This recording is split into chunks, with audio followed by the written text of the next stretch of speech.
Hello and welcome. My name is Ray Anderson, author of the Credit Scoring Toolkit and Credit Intelligence and Modeling. I've been working in the field since 1996 and always had an interest in its history. What follows was presented at the 18th Credit Scoring and Control Conference in Edinburgh, the last minute addition to the program, which entertained those remaining during the last hours. If you are wondering about the squirrel, it's an in-joke in the family. There are two types of people in this world: those who can remain focused and those, hey, look, a squirrel. And in a nutshell, I'll be putting a lot of content into little time. If you are not English first language, be warned. So, what is credit intelligence? The term is used differently in different contexts. For borrowers, it is how smart they are as borrowers, how they act and inform themselves. It is similar but broader for lenders, where it is a subcategory of corporate intelligence and hopefully not an oxymoron as is often implied with military, national, and police intelligence. It is the information that informs lending decisions, especially as regards those to whom money is being lent. Like cryptography, the methods used have evolved and are evolving.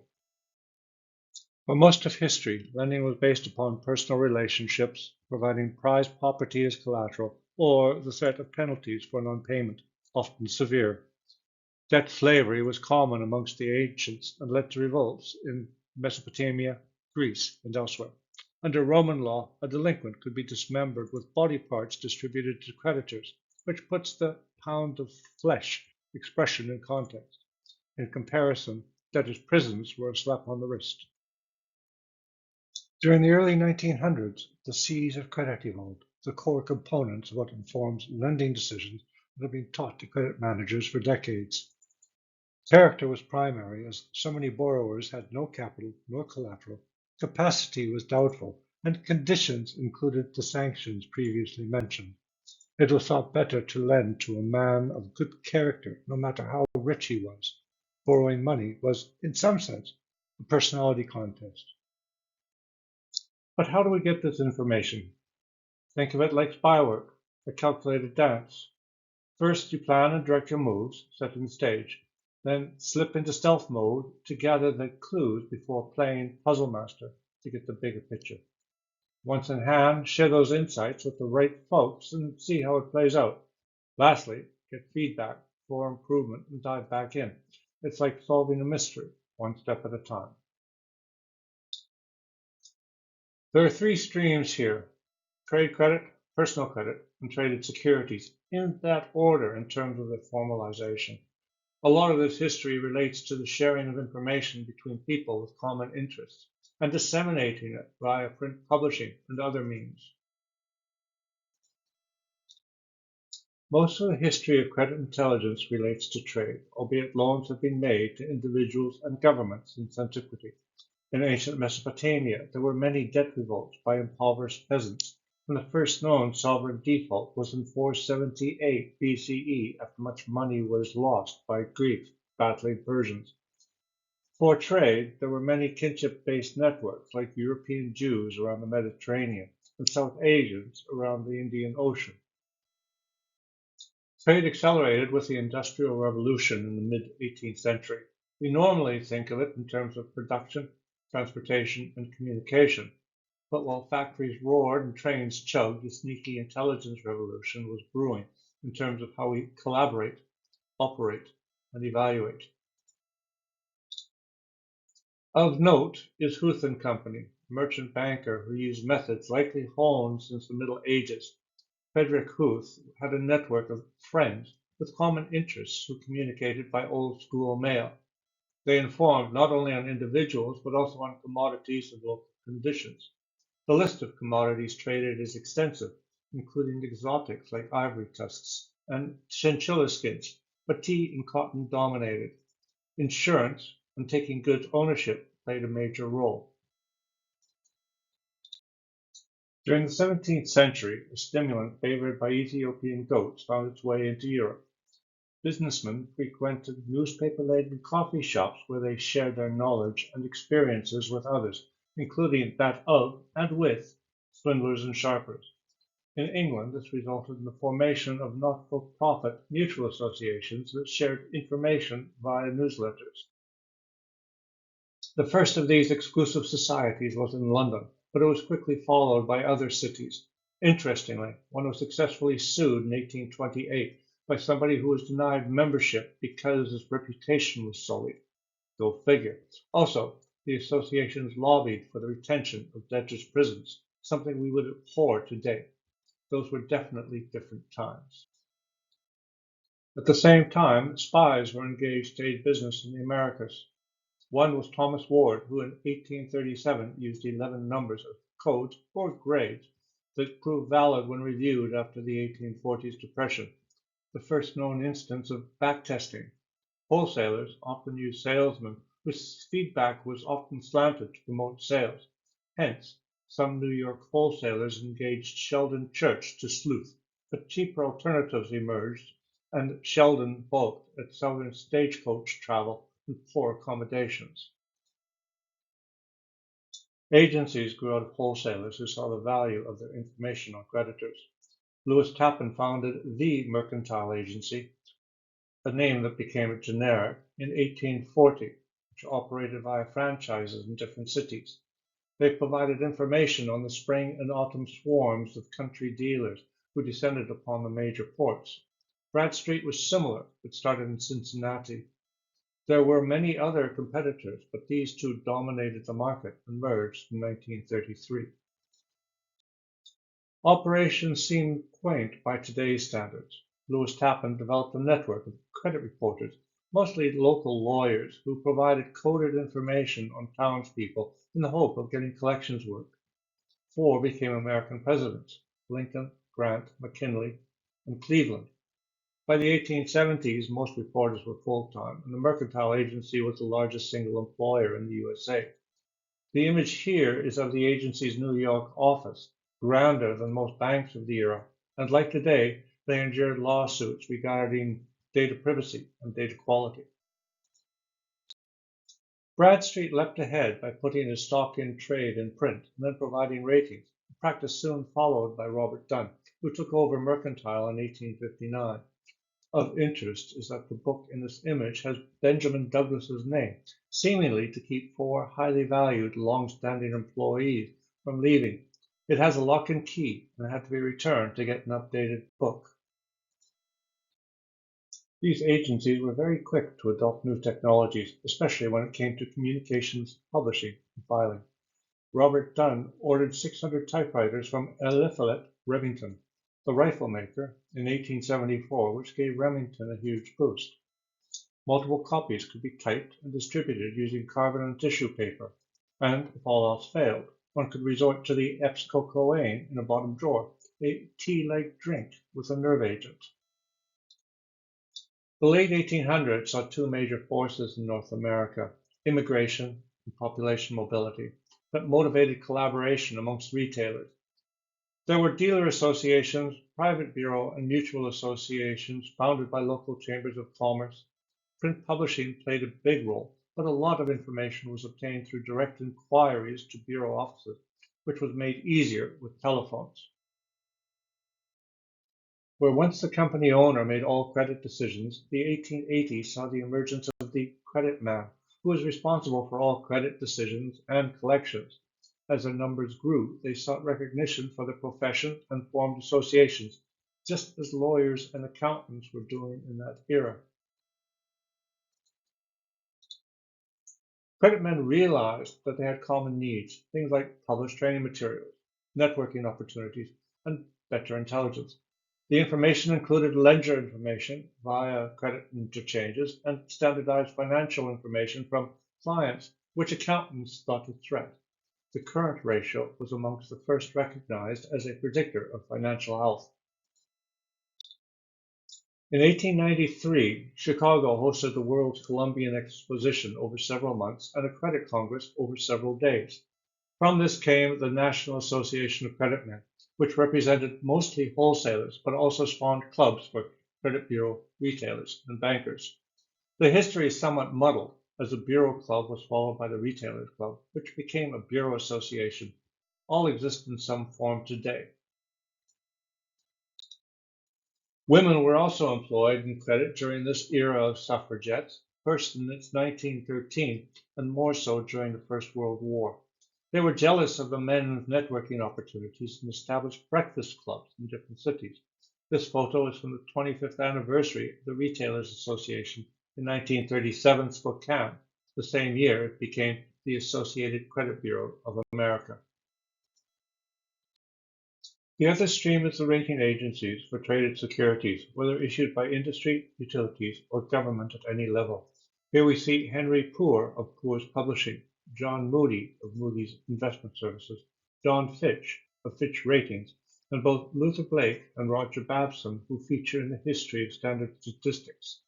Poor reported on railroads early on, but it was John Moody who borrowed on mercantile practices to publish bond ratings in 1909.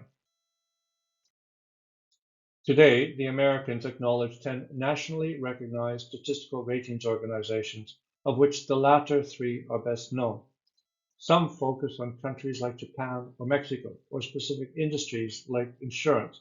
Dun& Bradstreet was quick to establish offices outside the USA, but has since sold to focus on a worldwide network for business information. There are millions of businesses globally, but less than 10,000 are rated. This graphic provides a snapshot of S&P ratings, which highlights international growth, the increasing number of speculative bonds being rated, the difference between investment and speculative grade default rates, and the correlation with the economy. The 1800s also saw the emergence of certain retail revolutions. First were the magazines of Paris, where ladies could shop without having their reputation sullied, and which became the modern department store. The second was mail order, which opened a new world for those unable to visit the big city shopping meccas. Notable during the last century was Spiegel, who sold furniture on time with the slogan, "We trust everybody," which worked during that era.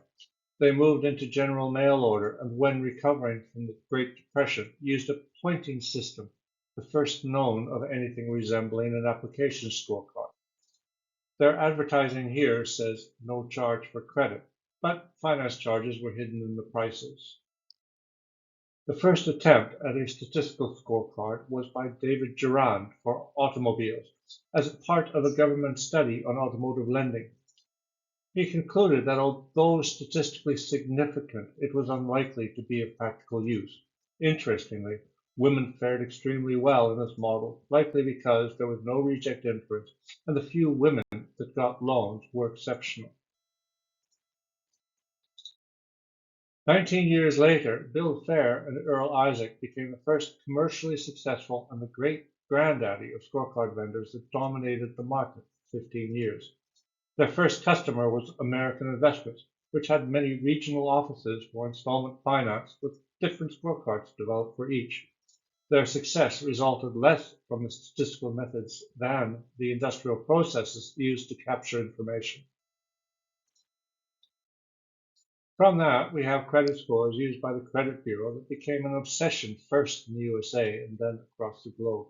They're used for multiple purposes, including in employment and insurance, and young Chinese ladies will even check out the credit scores of their prospective partners. FICO got other contracts with department stores like Montgomery Ward, oil companies, banks, and card issuers. This was an era when losses resulted from unsolicited cards being sent in the mail. Of note in this graphic is that both the charge coins of 1885 and mini credit cards of 2002 were attached to keychains. The more things change, the more they stay the same. Exponential growth in the credit bureau started in 1916 with the Uniform Small Loan Law that allowed finance houses and banks to lend at higher but reasonable rates, about 3% per month. Growth slowed during World War II, but quickly resumed during the baby boom thereafter. It then slowed with computerization and went into reverse during the 1970s. Consolidation came because smaller credit bureaus did not have the necessary capital to computerize. A challenge was putting their stock in trade onto computers. There were warehouses of filing cabinets containing information. In 1967, the credit bureau of Cook County had files on 4 million people, in 3.6 million card files in 400 7-drawer cabinets, and the cost per inquiry was 80 cents, or over about $7 in today's money. There was also an issue with the information used: newspaper clippings, interviews with neighbors, barbershop and barroom gossip, and information on race, gender, religious affiliation, and so on. This was an era of civil rights and hippies railing against the man, and the Credit Bureau already had more information on the American public than the FBI. Computerization then was viewed like artificial intelligence today, a threat, but not an existential threat to humankind. Computerization raised the specter of making it impossible to outrun records from one's past, true or not.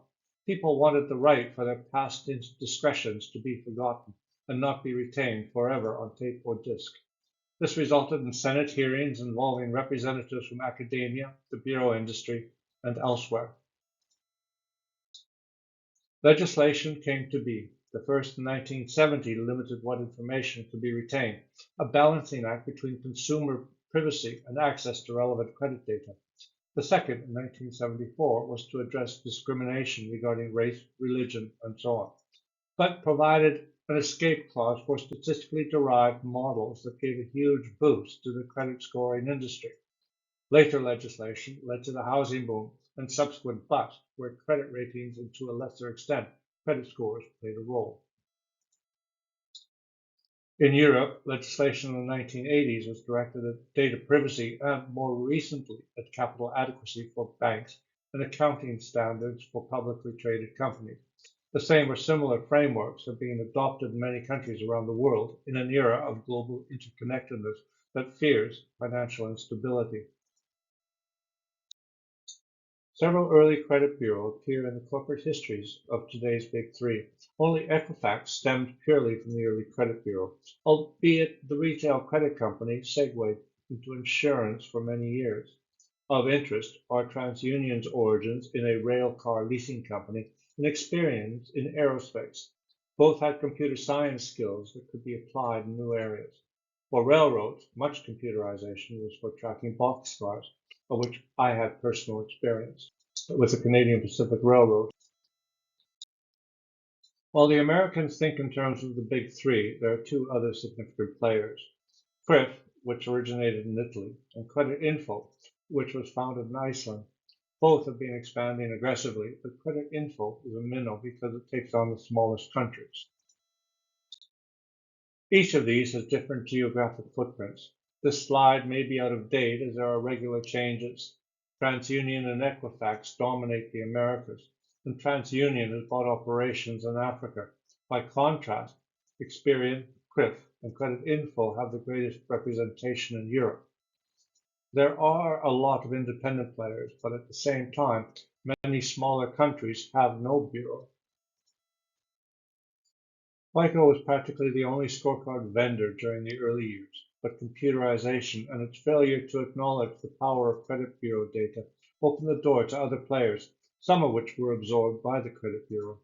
Experian's corporate history makes little or no mention of management decision systems, which provided its initial scorecard development methodology. If you cannot make it, buy it. At the same time, alternative data of all sorts is being used or experimented with, and many institutions have insourced functions previously done by consultancies. There are several trends of note. One, recognition by governments that credit intelligence aids economic growth. Two, more bureau, but also more consolidation. Three, the larger bureau offering technical services to others where they do not operate.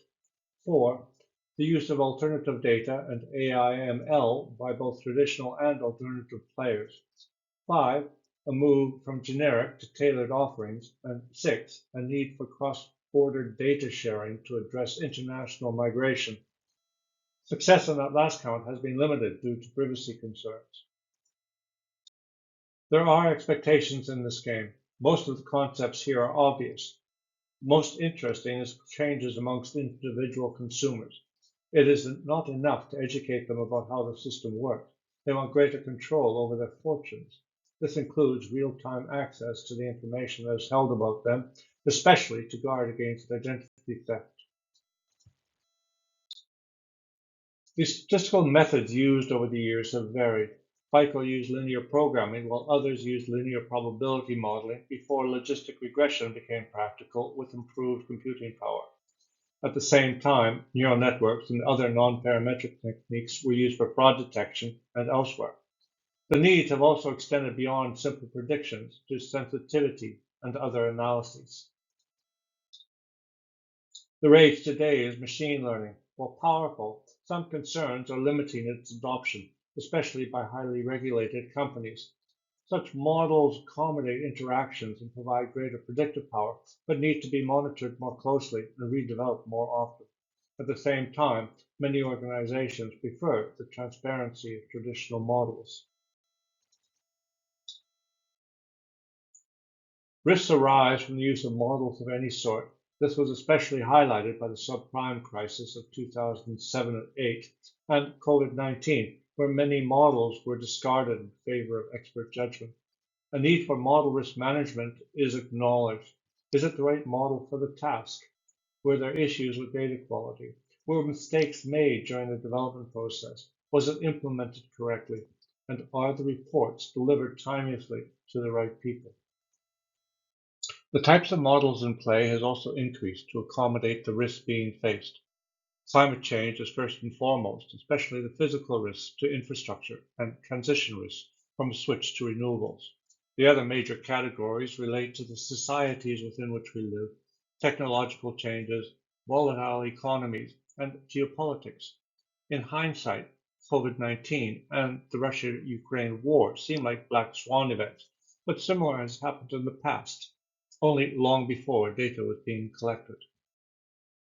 Something that's generally accepted is that the greatest advances in credit intelligence will be in the data used and how it is accessed, not the statistical techniques that are applied. Several thoughts. First, people are concerned that the refrigerators and microwaves might spy on them. Second, he who controls the data controls the machine. Third, regulations could quickly upset any industry's apple cart.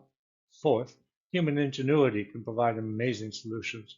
And fifth, risk is like a bar of soap. The moment you think you have it in hand, it slips through your fingers. Thus ended the presentation. There were questions, one of which was, are there any lessons from history that might inform a credit manager regarding climate change?